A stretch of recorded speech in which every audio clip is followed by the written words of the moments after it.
Step into Value Zone. Value Zone. Hypermart. Button చెరు. ఇప్పుడు అందరి చూపు అయోధ్య వైపే. జనవరి 22న చారిత్రాత్మక ఘట్టం చోటు చేసుకోనుంది అక్కడ. అయోధ్యలో శ్రీరాముడు కొలువుదీరనున్నాడు. ఇక 40 రోజుల్లో రాముల వారు ప్రజలకు అయోధ్య రామమందిరం నుంచి దర్శనమివ్వనున్నాడు. కాగా ఈ కార్యక్రమాన్ని చాలా ప్రత్యేకంగా నిర్వహిస్తోంది ప్రభుత్వం. దాంట్లో భాగంగా దాదాపు 60 గంటల పాటు ప్రత్యేక పూజలు నిర్వహించనున్నారు రామమందిరంలో.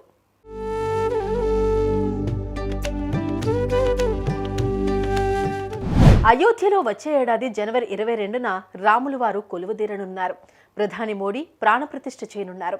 కాశీకి చెందిన పండితులు లక్ష్మీకాంత దీక్షిత్ నేతృత్వంలో 121 మందికి పైగా వేద పండితుల బృందం జనవరి 16 నుండి 22 వరకు రామాలయంలో పూజలు నిర్వహించనున్నారు.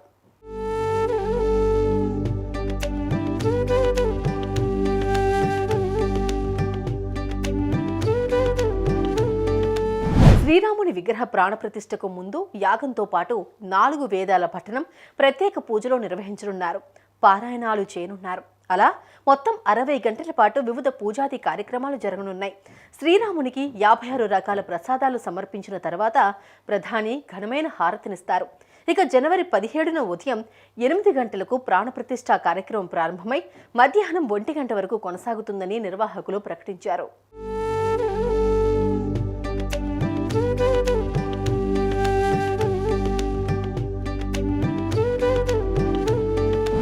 ఇక ఆ తర్వాత మధ్యాహ్నం 3 గంటలకు వివిధ పూజలు తిరిగి ప్రారంభమై రాత్రి 9:30 వరకు కొనసాగుతాయి. అయితే జనవరి 16 నుండి 22 వరకు ప్రతిరోజు దాదాపు 10 నుండి 12 గంటల పాటు రామాలయంలో పూజలు నిర్వహిస్తారు.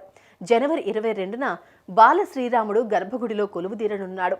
ఈ పూజాది కాలం కోసం ఆలయ ప్రాంగణంలో పెద్ద ఎత్తున మంటపాలు, హోమగుండాలు ఏర్పాటు చేస్తున్నారు.